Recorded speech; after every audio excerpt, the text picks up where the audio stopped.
Back here at Bart Kaufman Field alongside Ian Plaskoff, Nick Rodecap with you. It's Caden Aoki on the mound for USC this evening. Their usual Saturday starter having his outing pushed up by a day. Because we're playing a doubleheader on Friday, and there will be no game on Sunday, with the weather as nice as it is, mid-70s and a slight breeze blowing straight out. Ian Plaskoff, I don't see why not. So Andrew Wiggins will be the first to face the USC right-hander. Wiggins digging in from the left side, playing right field this evening, and he hits the first pitch he sees hard down the left field line. It is over the wall on a bounce, a ground rule double to start the bottom of the first. USC had that one-out double. They stranded at second base. The Hoosiers will try to capitalize on Wiggins' leadoff two-bagger. And digging in, the left fielder, Devin Taylor.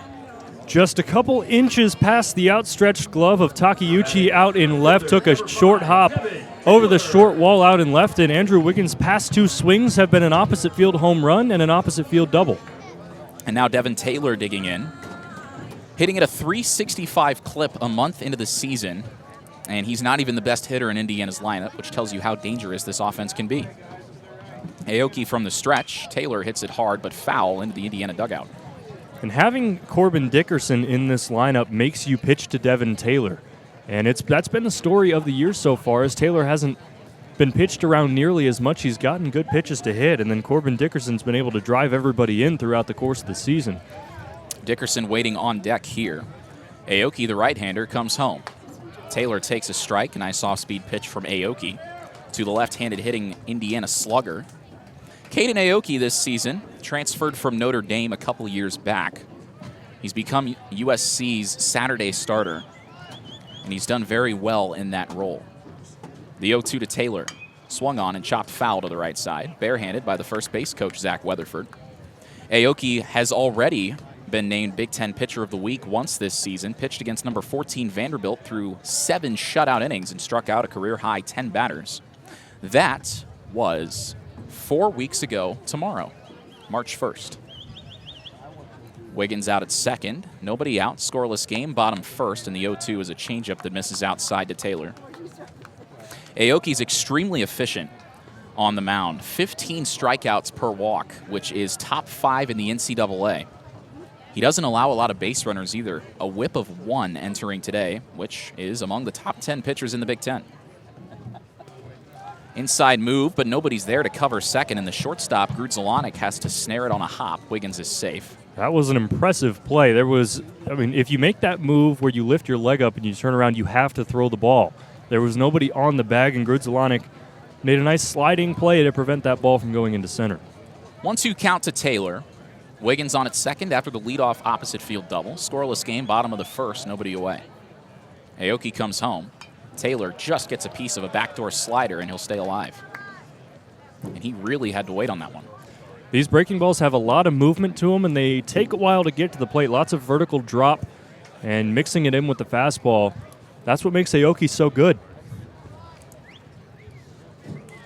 Aoki pitched well against Nebraska last weekend as well. 6 1/3, allowed 4 runs on 5 hits, and as usual for him, did not walk anybody. He's ready here. Another 1-2. Taylor takes up and in. It gets to the backstop, and Wiggins will get third on the wild pitch.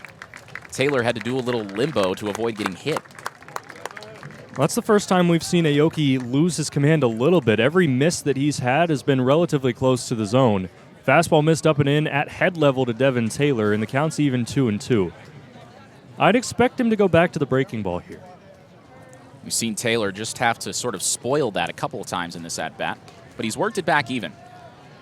Wiggins now at third, nobody away, bottom of the first. We're scoreless for now. The 2-2 to Taylor. A check swing on a pitch in the dirt. He went around, and Taylor is gone on strikes. That's a big first out for Aoki because it doesn't give Wiggins a chance to score. That's right. There's still 1 out on the board, so a ball put in play, even if it's out, could score him. But getting Devin Taylor out is no easy task, and doing it with nobody out and a runner on third, even more impressive. But it does not get easier. So we got Corbin Dickerson hitting behind Devin Taylor, and if you saw D1 Baseball's mid-season rankings of the top 100 outfielders in college baseball, Devin Taylor was number 2. Corbin Dickerson was number 8 on that list. He takes a high outside fastball for ball 1. And, you know, it's cool if you have 2 guys on the same team on that list. Indiana has 2 guys in the top 10 hitting back-to-back. 1-0 the count on Dickerson. And he chops this one up the middle. It'll score the run. Grudzielanek charges. Only play is to first. He makes it in time. But Indiana takes a 1-0 lead. Andrew Wiggins scores on the RBI groundout. It's 1-0 Hoosiers. Put the ball in play and good things happen. That's what Dickerson did right there.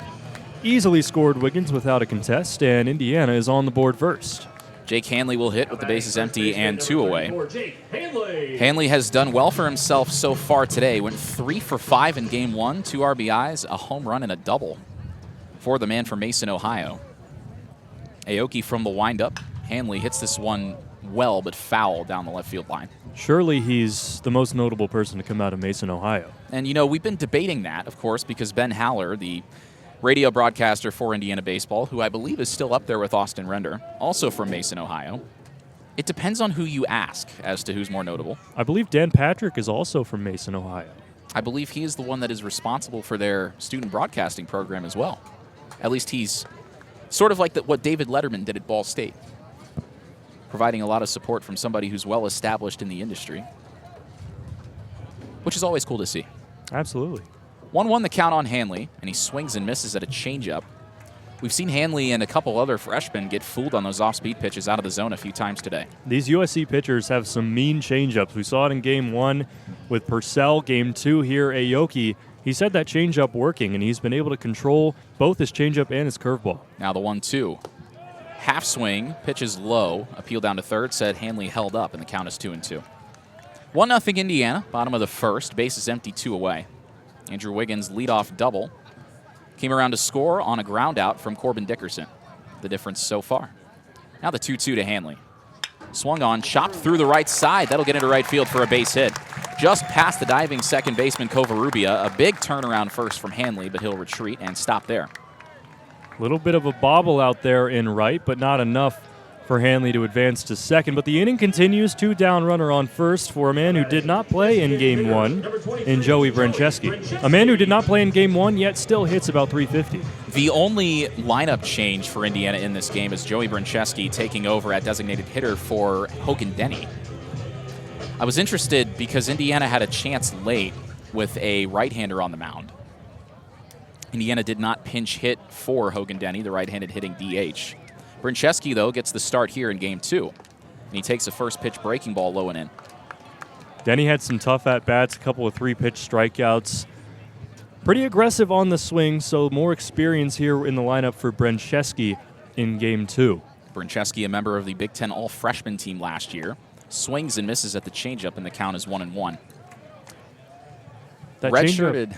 Go ahead. The changeup looks so similar to his fastball. It's getting hitters caught out in front, and the locations have been terrific for Aoki. And that's the key to a changeup is deception. You've got to sell it. Same arm action as the fastball, or the hitters will pick up on it. Brancheski gets hit by the 1-1. The fastball ran too far inside. And Indiana's got 2 on with 2 away. The batter is Tyler Cerny. So the few times that Aoki has thrown the fastball in this inning, one has been at head level inside to Devin Taylor, nearly hit him. And then another one inside hits Brancheski on the back. So the fastball command is something to keep an eye on as this one continues. And we saw Indiana give up 3 unearned runs in the 9th inning of Game 1. All of those came with 2 outs. Now the Hoosiers, leading 1-0 here in the bottom of the first, have men on first and second for Tyler Cerny. Saw a lot of time in the cleanup spot last year with injuries to some of Indiana's bigger bats. Here he bats 6th. Takes the first pitch breaking ball for a strike from Caden Aoki, who has been a staple of this USC pitching staff now for the last couple of years. Led the Pac-12 in ERA 2 seasons ago. In some early trouble here against the Hoosiers, though. Righty on righty, Aoki fires, and Cerny hits this one hard. It's off the third baseman Hedges. He goes to foul ground where he picks it up but has no play. A hard hit ball off the bat of Tyler Cerny, and the bases are loaded for Indiana with 2 away. That's scored as an infield hit, and it was a rocket off the bat. Cerny's been hitting the ball a lot better since that slump a couple weeks ago. Line drive, little short hop, 8 up, Hedges at third, and Indiana's playing some small ball here. And this is an at-bat you're going to want to circle. Indiana stranded the bases loaded in Game 1. Tied at 3 in the 5th inning. The Hoosiers couldn't capitalize here. 1-0, 2 away in the first. Bases juiced for Stadler. Hanley at third, Brancheski at second, Cerny over at first. Stadler digs in the lefty box. Aoki, the right-hander, from the stretch, delivers. Stadler right back up the middle, fielded on a hop by Aoki. He'll jog, make the underhand flip to Lopez at first, and the side is retired. But Indiana strikes first on the RBI ground out from Corbin Dickerson. The Hoosiers do leave them loaded, though. We'll go to the top of the second, 1-0 Hoosiers on WIUX, your home for Hoosier Sports.